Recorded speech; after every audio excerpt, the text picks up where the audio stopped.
ये तर तुम्हें बहुत मेहनत करना है। टीपस मैं बहुत मेहनत करूंगी। बेटा तुम्हें अच्छी पढ़ाई करना। ठीक है सर, मैं अच्छी पढ़ाई करूंगी। कहानी है एक छोटे से गांव की, जहां गरीबी इंसान की किस्मत पहले ही लिख दी जाती थी और सपने देखने वालों को पागल समझा जाता था।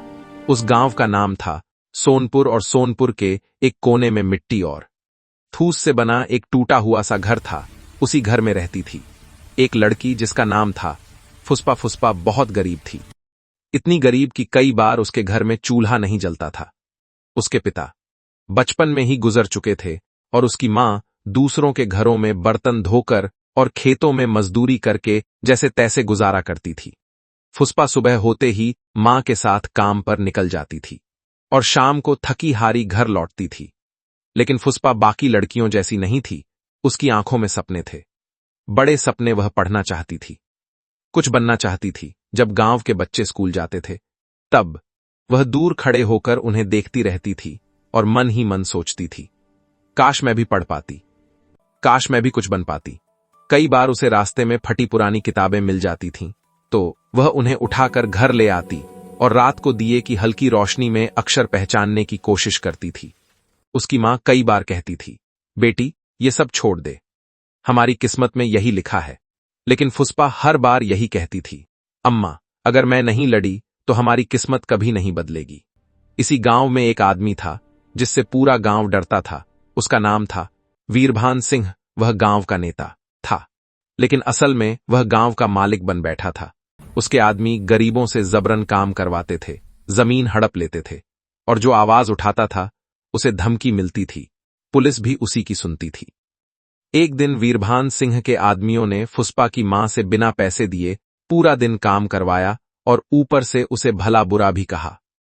जब फुसपा को यह पता चला तो वह पहली बार अपनी मां के लिए आवाज उठाने गई, लेकिन बदले में उसे धक्का देकर भगा दिया गया और कहा गया, ज्यादा बोलने की आदत है तो एक दिन बहुत बुरा होगा।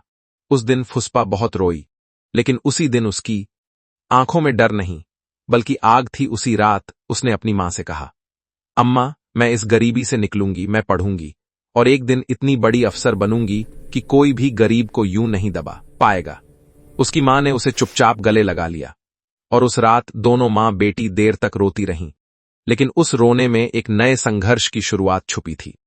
फुसपा ने उस दिन के बाद मन बना लिया था कि चाहे जो हो जाए वह पढ़ेगी ही। वह सुबह मां के साथ मेरी काम मामा पर मेरे जाती साथ में काम और करती है। दोपहर के बाद गांव के स्कूल के बाहर खड़ी होकर बच्चों की क्लास सुनती रहती थी। मास्टर जी ने कई बार उसे भगाया, लेकिन एक दिन उसने हिम्मत करके कहा, गुरुजी मुझे पढ़ना है, मेरे पास फीस नहीं है, लेकिन मैं मेहनत करूंगी। मास्टर जी ने उसे ऊपर से नीचे तक देखा। अगर मन में सच्ची लगन है तो कल से आ जाना। फुसपा के लिए यह किसी चमत्कार से कम नहीं था।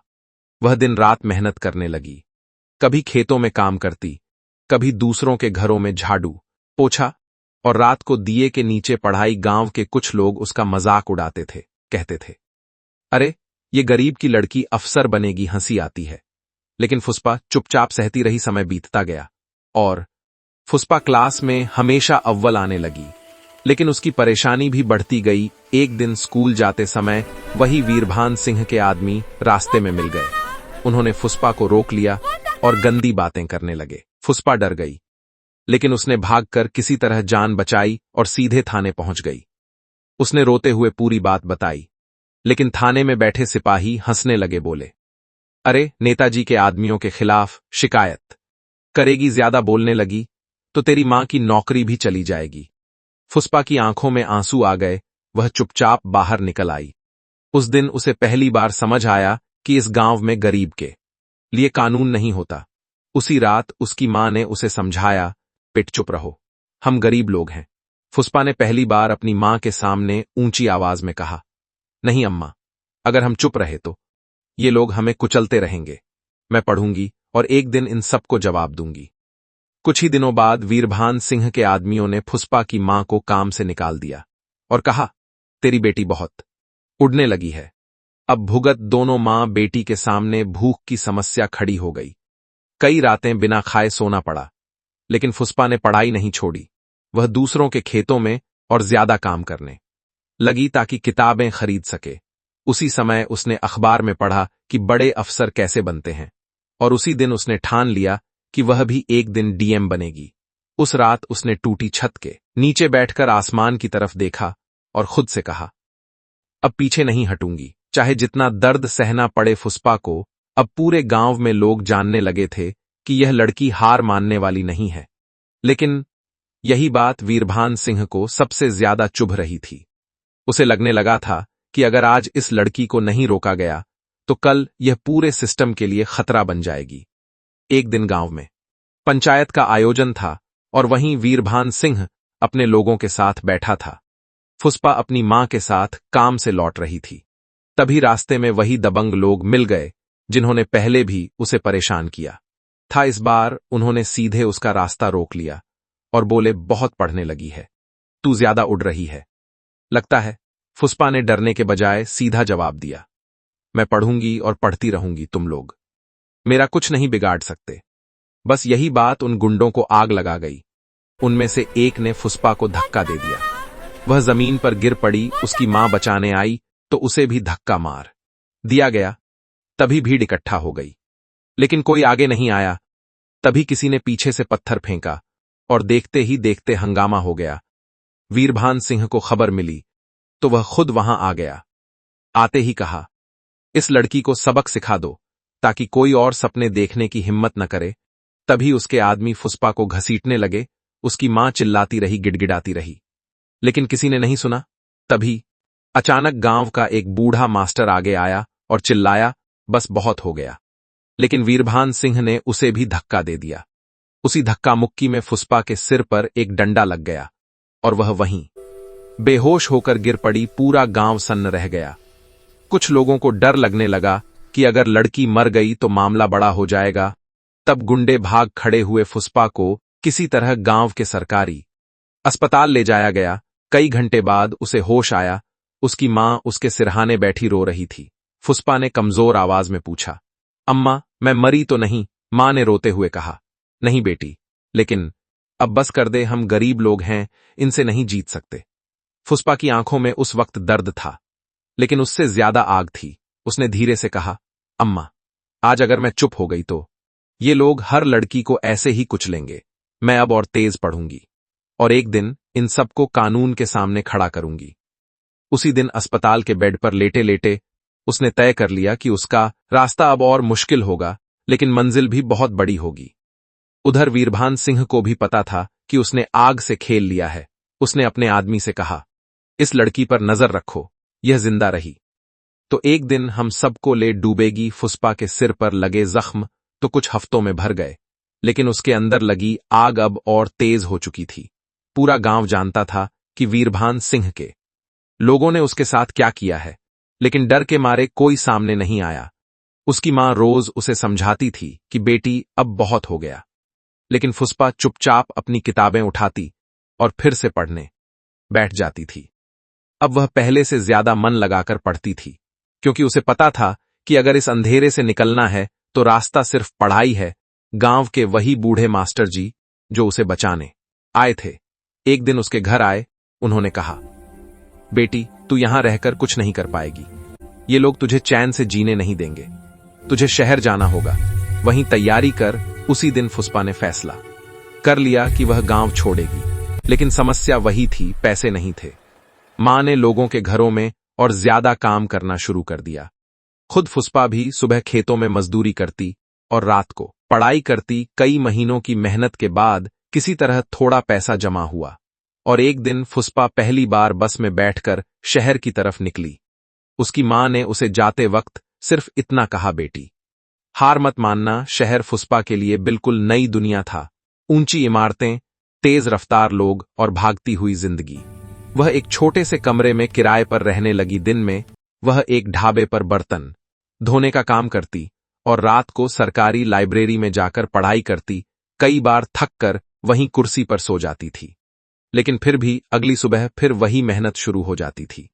इधर गांव में वीरभान सिंह को जब पता चला कि फुस्पा शहर चली गई है तो वह हंसने लगा और बोला, अब वह कभी वापस नहीं आएगी। लेकिन उसे क्या पता था कि वही लड़की एक दिन उसकी सबसे बड़ी दुश्मन बनने वाली है।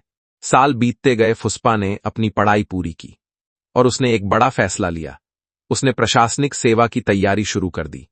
लोग हंसते थे, कहते थे एक मजदूर लड़की अफसर बनेगी, लेकिन वह सब सुनकर भी चुपचाप आगे बढ़ती रही। कई बार फेल हुई, कई बार टूटी, लेकिन हर बार फिर खड़ी हुई। आखिरकार एक दिन वह भी आया जब रिजल्ट निकला और फुस्पा का नाम लिस्ट में था। उस दिन उसने सबसे पहले अपनी मां को फोन किया और बस इतना कहा, अम्मा मैं पास हो गई। उधर फोन पर मां की रोने की आवाज आ रही थी। यह रोना दुख का नहीं, गर्व का था। अब फुस्पा सिर्फ एक गरीब लड़की नहीं थी, वह अफसर बनने जा रही थी। लेकिन असली लड़ाई अभी बाकी थी, क्योंकि उसकी पोस्टिंग उसी जिले में होने वाली थी जहां वीरभान सिंह राज करता था। जिस दिन फुस्पा ने अफसर की वर्दी पहनी, उस दिन उसे अपना वही गांव याद आ रहा था। वही कच्चे रास्ते, वही टूटी झोपड़ी और वही डर का साया। अब वह उसी जिले की डीएम बनकर लौट रही थी जहां कभी उसे इंसाफ के लिए रोना पड़ा था।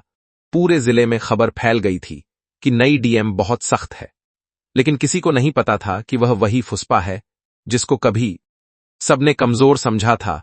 जैसे ही उसने कुर्सी संभाली, सबसे पहले उसने पुराने केस निकलवाए। गांव के लोगों को हिम्मत मिलने लगी। धीरे धीरे लोग थाने आकर शिकायत करने लगे। वीरभान सिंह और उसके गुंडों की फाइलें मोटी होती जा रही थीं। एक दिन फुस्पा खुद पुलिस फोर्स के साथ गांव पहुंची। जब गाड़ी रुकी तो पूरा गांव सन्न रह गया। फुस्पा गाड़ी से उतरी और सबने उसे देखा, कोई पहचान नहीं पाया।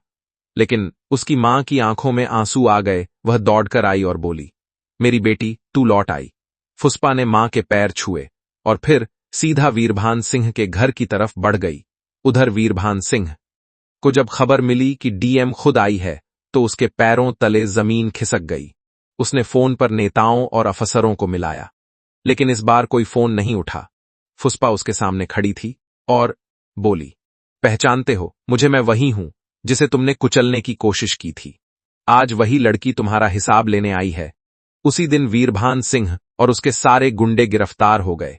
जिन पुलिस वालों ने कभी फुस्पा को भगा दिया था, उन्हें भी सस्पेंड कर दिया गया। पूरे गांव में पहली बार किसी ने खुलकर सांस ली थी। लोग फुस्पा को देखने आ रहे थे। कोई रो रहा था, कोई दुआ दे रहा था। फुस्पा ने सबसे सिर्फ इतना कहा, यह जीत मेरी अकेले की नहीं है, यह हर उस गरीब की जीत है जो डर के कारण चुप रहता है। अब गांव में स्कूल बना, अस्पताल बना और लोग सिर उठाकर जीने लगे। शाम को फुस्पा अपनी मां के साथ उसी पुराने घर के सामने बैठी थी जहां से उसका सपना शुरू हुआ था। मां ने कहा, बेटी तूने सच में हमारा भाग्य बदल दिया। फुस्पा मुस्कुराई।